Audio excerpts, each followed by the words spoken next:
Hi, this is Andrea Kane, and I'm here with you for HSC 114 Medical Terminology. This is the syllabus review video. It's supposed to cover what we were trying to cover today in class, but with technical difficulties, it did not work. So I'm going to go through all of the information with you over again. Hopefully you'll be able to hear it much more clearly this time without fans and without the whole width of a room in between us. Anyway, it was great meeting you all today, starting to put faces to names, hearing about why you're in class and what you hope to learn. I'm really excited to have you in class and be a part of your educational journey. So with that in mind, I brought up what you would see when you log into Brightspace. This is our class here at the top that we'll be doing, and it is a hybrid class. When I click on syllabus here in the blue banner bar, it opens up for us the syllabus document that we walked through today. I will show you again where you can go to get the PDF version of both the syllabus and the course guide once we finish going through here. So really quickly, this is a hybrid class, meaning that we Zoom on Tuesdays at 1 o'clock and we meet in person on Thursdays at 1 o'clock. They're in Mr. Hobden's room 338. My instructor information is here. As I mentioned before, it's best if you contact me through my NICC email. And you can see my address is here on the screen. And please feel free to email me at any time if you have any questions. I will have an office in Max Clark Hall at Calmer on the Calmer campus, but they're doing renovations in Max Clark Hall right now. So the only time that I am there for office hours is Mondays from 10 to 11:30, and I'm in room 206. You have to enter from the solarium on the back side while they're doing construction. Hopefully I will have an office by February or March. However, another way to reach me for office hours is through Zoom, and I'm available on Tuesdays from 2 to 4:30 and Thursdays from 6:30 to 8:30. And I will show you how to, where to go under content to find the link to join me when I'm Zooming. If you need to contact me any other time, send me an email and we'll set up a Zoom. The only required materials for this class is the book The Language of Medicine by Davie Ellen Chabner, 12th edition. This next information, course information, is all taken from the course guide. And so I'll show you where you can have a PDF version of the entire course guide to take a look at or print off if you're interested. Grading procedures and scale. The scale is determined by the college.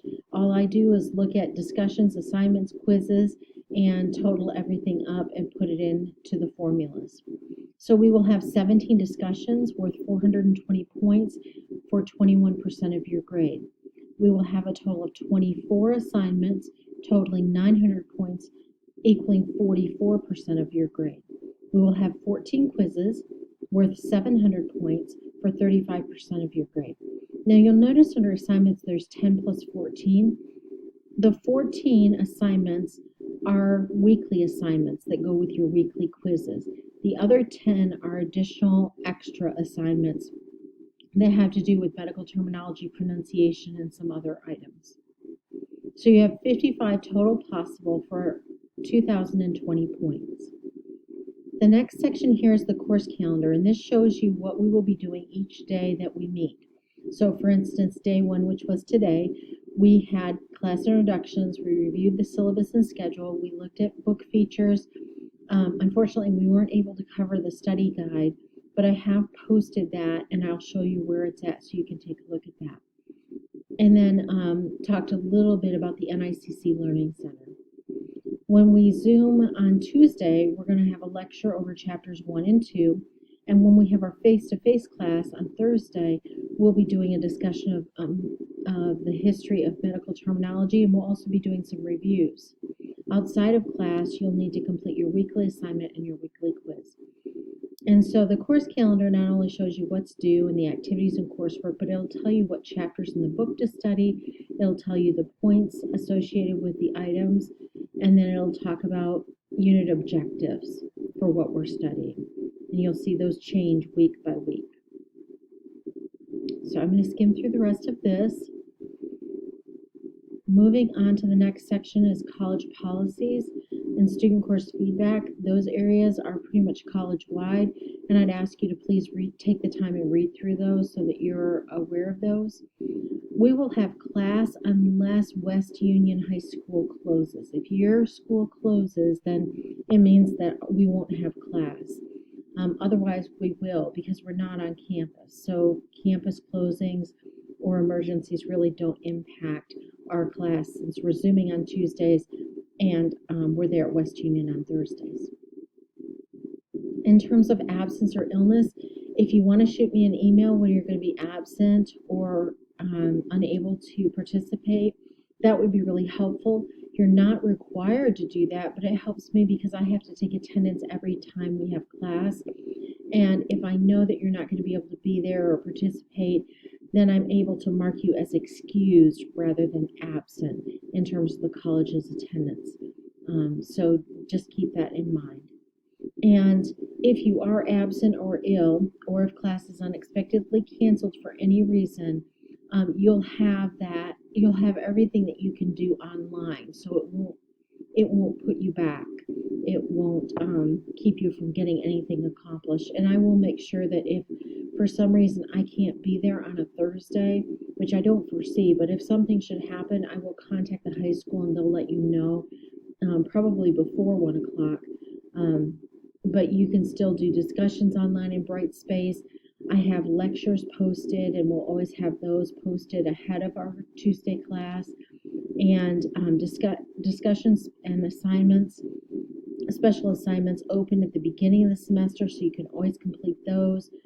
Our weekly assignments open on Tuesdays of that week. Our quizzes open on Thursday, so there's always something that can be done outside of us meeting in class. We talked briefly today about academic integrity violations, and basically there's two kinds that we see on a college level. It's cheating or plagiarizing. I'm going to read this first paragraph to you because I feel very strongly about this. When you choose to cheat or plagiarize, you undermine yourself in terms of professionalism, reputation, conscience, and integrity. Academic dishonesty is just not worth it. Choose to be honorable and do the right thing regardless of internal or external pressures. You will never regret it. When it comes to cheating, an example of cheating would be on the weekly assignment or on the weekly quiz using your textbook. Those are both there for you to show me the knowledge that you have gained. It is not to use your book for additional information when you're doing a weekly assignment or you're doing a weekly quiz. That is cheating. Plagiarism is using someone else's information, ideas, work, and failing to cite it, not crediting the source, and using it as if it's your own. If you are not sure about how to cite something or how to credit the source, those types of things, NICC has a learning center, and they are excellent. They are confidential and free. They will walk you through how to do that appropriately. They will check your papers. If you submit your papers to them, they will help you by reviewing your papers, identifying any areas of concern, and bringing those to your attention. They will help you with spelling, punctuation, and grammar. They will help you with research. If you have test-taking anxiety, they will help you with that. If you want some additional strategies to help you with multiple choice tests, they will walk you through that. They're there for you. They're a very underutilized service, and hopefully if you have any academic concerns, you can take them to them and get the help that will really benefit you as you go forward with your educational journey, even outside of high school and NICC. So moving on to late work. You do have due dates for everything: discussions, assignments, and quizzes. Those should be completed and submitted as they are on the course calendar according to due date. However, I realize that at times life gets in the way. And when that happens, you may have to choose what you're going to prioritize, and it may not be this class. Some things I want you to keep in mind. First of all, discussions are not accepted late. So if you are in a position where you have to pick and choose what you can get done, make sure you get your discussion done. If you're in class, we do it in class, so that shouldn't be an issue. The only discussions that you would have to worry about is if you miss a class or are unable to participate and you need to do it online. That's when you need to worry about the discussion due date, is only if you have to complete it online. If you're in class and you complete it in class with us, that's not a problem. It's not an issue. Due dates for assignments and quizzes are not extended because assignments and quizzes can be submitted late without any penalty. So if you are struggling with your commitments and you realize that you're probably not going to be able to get your weekly assignment done and your weekly quiz done, that's okay. You can miss the due date. When you do get them completed, then I'll grade them, and there is no penalty for them being late. But please keep in mind that when you turn something in late, I grade on Tuesdays and Wednesdays for the prior week, and I always have to put in a 0 if something's not there. I'm required by the college to do that. So if you go back and you look at your grades and you realize you didn't do the weekly quiz or you didn't do the weekly assignment from the week before and you see 0s there, know that you can still get those done and turn those in. And then I'll update them. Some of them will be rescored by the system. And so you'll see that your grade will catch up. It just may take a few days for that to occur. But that 0 is there as a placeholder so that you know that if you don't turn it in at all, that's what your score would be. I will take late and missing items up until 11:30 p.m. on Sunday, December 19th. So let's say in week 4 you miss your weekly assignment and your weekly quiz. You have until 11:29 p.m. on Sunday, December 19th to get those in and completed, and I will accept them. But at 11:30 p.m. on December 19th, Brightspace locks, and nothing else can be submitted after that point, because I've got to have time to process those, grade them, update the system, and turn in final grades to the registrar to meet the registrar's deadlines. So that's what that is. Because you can turn in quizzes late, there's no makeup testing, which makes sense. The next couple of parts I'm going to let you read through. Not really going to address any specific things. Hopefully this is similar to what you have in school.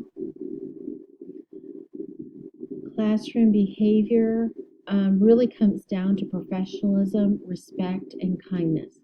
And that's what I expect of me and expect of all of you. If we are professional, kind, and respectful, I don't think we'll have any communication issues, either in extending communication or receiving it. You are permitted to eat and drink in the classroom, but I would remind you that Mr. Hovden has a sign up that it is a nut-free room. So if you do bring something in to snack on, please make sure it does not have nuts. And you just want to make sure everything's neat, tidy, and clean when you leave the classroom. But if you need to eat or drink in the classroom, please feel free to do that. I will undoubtedly have something along to drink. That's my habit. Emergency procedures, it's whatever you currently use at West Union High School and whatever's posted in our classroom there, room 338. So if, for instance, there's a tornado situation, we would evacuate to wherever we're supposed to be based on what's posted in our classroom. We talked about classroom conduct. I was just really quick going to skim back through here. Okay, and we talked about the Learning Center. If you need read speaker for Brightspace, you can contact NICC and they will make sure that is made available to you. Our materials are often include copyrighted materials that are permissible to be shared in an educational environment in a course, but they're not permitted to be shared outside of that. So if you run across something in our class that you want to share with someone else, you'll have to look up the link separately and share it separately, not through our course or course materials. Netiquette is etiquette guidelines for electronic communications, and if you're not familiar with that, please Google netiquette and read up on that. If you have an accommodation, please see me privately, and I will support and encourage you and try and help you however I can. If you don't have an accommodation and feel that you need one, please reach out to Sally Malum. She's our new Director of Accessibility Services, and she's actually located on the Kalmar campus. She would be glad to speak with you and see what needs to happen towards an accommodation. And then the rest of the information is all college. On the left here, you'll see if you come back to the syllabus in the future and you want to look at something specific, you can click over here and it'll take you to that section. So just something to keep in mind. All right, let's go up to the blue banner bar. Let's click on content. So here we go. There is a section called Zoom office hours here. If you click on that, it'll bring up the Tuesday and Thursday office hours that I have on Zoom, and it'll give you each link, and all you have to do is click on the link and put in the password. But notice that the link for Tuesday is different than the link for Thursday, so you'll need to use the proper link in order to reach me. And notice too that Tuesday's link is different than our Tuesday class. I sent you all an email about the link for our class, and I'll also put it in an announcement so that you can always go into Brightspace to click on it as well. If you go to Getting Started, here is our syllabus in the PDF version. You just click on it and it'll pull open the full paper document that we went over in class today. It pulls it open and you can see all of the information and go through it in detail. The course calendar is here toward the bottom, right here. One thing I did want to point out is back on page 15 right here, weekly assignments and weekly quizzes. Weekly assignments are under quizzes, so you'll click on quizzes to take weekly assignments. They open on Tuesday, close on Monday. There are two attempts available. They are timed but not time limited and graded based on completion only. Brightspace will automatically score and grade those, but I will go back and I will update the grade because you've completed them, and you will get an A just for completing them. You only have to complete one attempt for me to give you an A. The purpose behind the weekly assignment is to show you the areas you need to focus your studying on before you take the weekly quiz. Some students like to take the weekly assignment, identify their weak areas, study those up, take the second attempt, and then study a little bit more before they start their weekly quiz. Other students are more comfortable with just taking it once, identifying their areas, studying, and then taking the weekly quiz. Please do what works best for you. I'm only looking for one attempt to give you an A. So if you do two attempts, you still just get one A. The weekly quizzes open on Thursdays and close on Mondays. They are one attempt available, time limited, and graded based on correct answers only. Brightspace again automatically scores and grades these. The purpose is to determine your proficiency with the materials that you learned that week.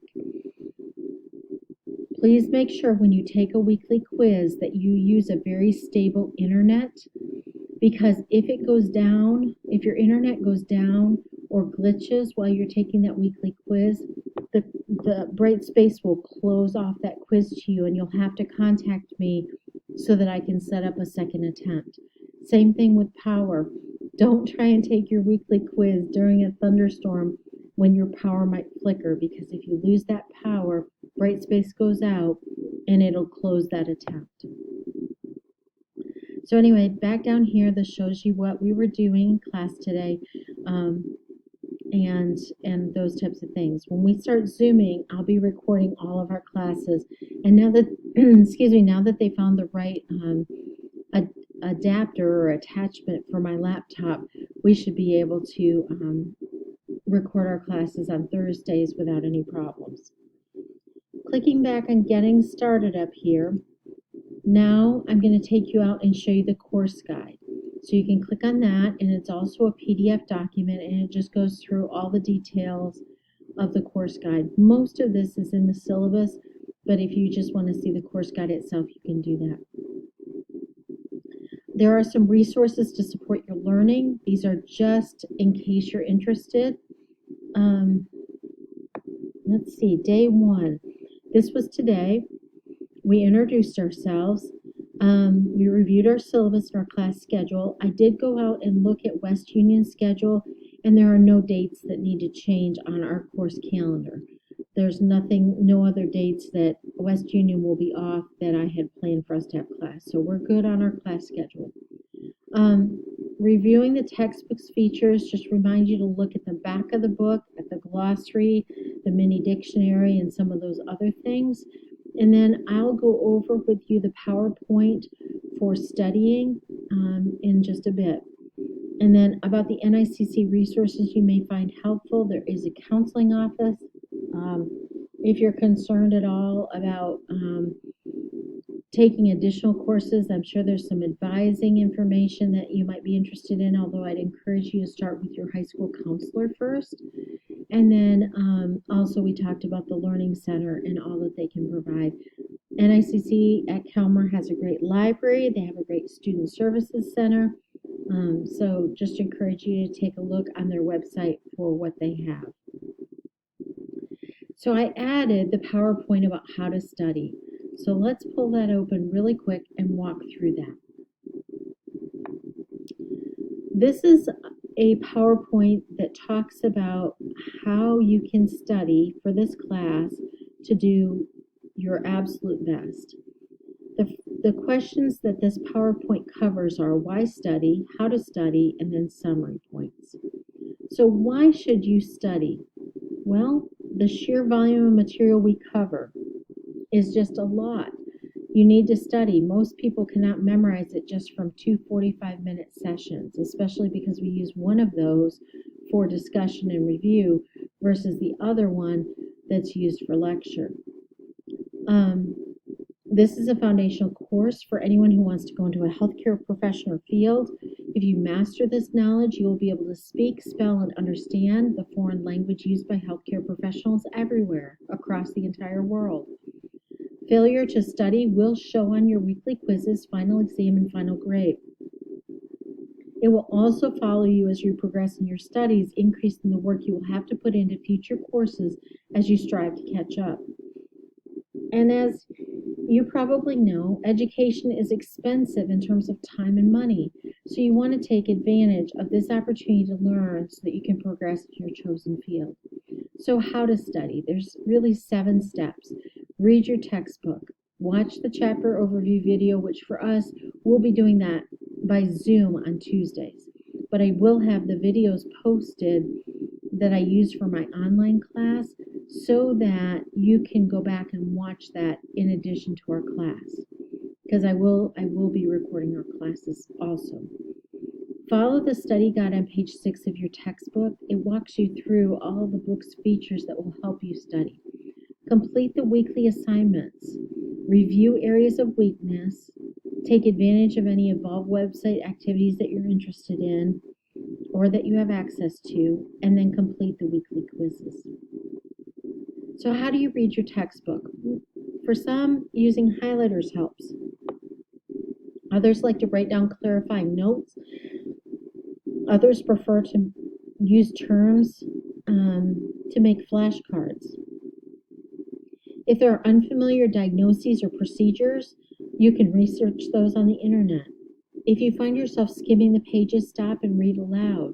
If you like to move as you study, read standing up or do a dance or a stretch after each paragraph or page, you can have someone read to you as you take notes.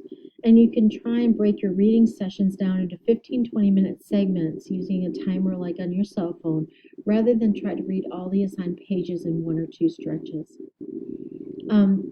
For us, you won't need to watch the chapter overview video unless you miss our Tuesday class, because on Tuesdays, my goal is to lecture to you, to go over the learning objectives, clarify concepts, draw attention to things you might have overlooked when you read, pronounce terms correctly, encourage you in your studies, and we do see each other in person, so I don't have to worry about building our relationship. Follow the study guide. Page 6 really does a great job of laying out how you can use the book and study. It's useful for really all the chapters.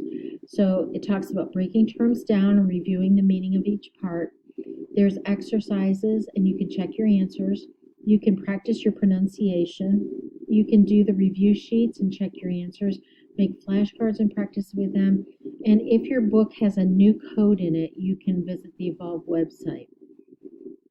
So let's talk about breaking terms down. And we're going to cover this when we do chapter 1 this next Tuesday, but we'll go ahead and start and do these for fun so that you're ready. We're going to break things down back to front. We'll ask, is there a suffix? Because every medical term has a suffix. What does it mean? Is there a combining vowel? What is the root and what does it mean? Is there a prefix? What does it mean? Put it together again. So let's take epigastric, and I realize my screen is kind of small. So let me see if I can move that up. A little bit more, I think. All right, let's try that. Hopefully that's better. All right, epigastric. Ik is the suffix, gastro is the root, epi is the prefix. If you read it back to front, pertaining to, above the stomach. Gastroscopy. Scopy is the suffix, O is the combining vowel, gastro is the root. Scopy, we're visually examining the stomach. Gastroenterology. Logi is the suffix, O is a combining vowel, enter is a root, O is a combining vowel, and gastro is a root. This is the study of the intestines and the stomach. So, exercises and review sheets, those are there in your book. You can work through those, and that will be helpful. Why does it matter that you master medical terminology? Well, in our world, perception is reality. How you communicate your knowledge of medical terminology matters. When you pronounce it correctly, you're speaking the language fluently. When you spell it correctly, you're writing the language correctly. When you understand it, you're able to comprehend and communicate the language knowledgeably to other healthcare professionals. You need to use proper pronunciation, spelling, and understanding to earn respect and trust from other healthcare professionals. Using inaccurate pronunciation, spelling, and or understanding of medical terminology will earn you less respect and earn you mistrust from other healthcare professionals, but it also opens the door to medical errors, and some of those can be absolutely devastating to patients. Flashcards, you can use index cards or small pieces of paper to make those. NICC, I don't know if they still have these in their bookstore, but they used to. They may not. So just keep that in mind. But you could probably get them off the internet if you check Amazon or some of those other sites. There are also apps for learning medical terminology for your phone or tablet. And then the Evolve website, if you can go and find that. I'm not sure if it's still here or not, but in your book, it should have that. Complete the weekly assignments. These are quizzes that are designed to test your knowledge in a safe environment before you take the real quizzes. Again, they're timed but not mandated time limited, so you can take your time completing them. Grading is based on completion, not on right or wrong answers. You have 2 attempts. You only need 1 attempt completed for the full 30 points. Review your areas of weakness. When you work through the weekly assignments, what did you hesitate over versus what came easily to you? What did you get wrong versus what did you get right? What frustrated you? What surprised you? Focus on studying those areas of weakness before you take the weekly quiz. And then the last piece will be completing the weekly quiz. Please make sure you study before you take it. Review your wrong answers afterward to help you remember the correct ones. And regardless of how you did, be encouraged that one more exam is behind you. Dive into whatever is next, committed to doing even better on the next quiz. So in summary, you can do this. Your learning will be as interesting and as fun as you choose to make it. Play to all of your learning strengths. If you're a visual learner, use sight activities. If you're an auditory learner, use hearing or speaking activities. If you're a kinesthetic learner, use movement activities. If you're a logical learner, put things into equations. If you're a social learner, get other people involved with you to learn. If you're a solitary learner, find a place that's quiet and away from people and do your studying your way. If you need help, don't hesitate to reach out and ask. So that is the study guide for the class. And we'll go back to table of contents. Back to day one. Let's see here. And as you can see on the left, there's all of our weeks when we get together. And I'll click on that next. But anyway, this was the discussion that we completed today. That is completed, and I will make sure that I get grades in for that shortly if I haven't already. Week 1. So this will be starting on Tuesday. And I've already posted the lecture videos as well as the PowerPoints. And this is what I'll be going over when we have our Zoom. Then when we get together on Thursday in person, we'll do the discussion on the history of medical terminology together. And then what you'll need to complete outside of class will be your weekly assignment and your weekly quiz. All right? Hopefully that will be helpful. Hopefully this video is helpful. And if you have any questions, you can ask me on Tuesday, ask me on Thursday, or shoot me an email. All right. Tried to keep this as quick as I could. Thank you so much for rolling with the unexpected technical difficulties that we had today. Looking forward to the rest of our semester together. Take care and have a wonderful weekend.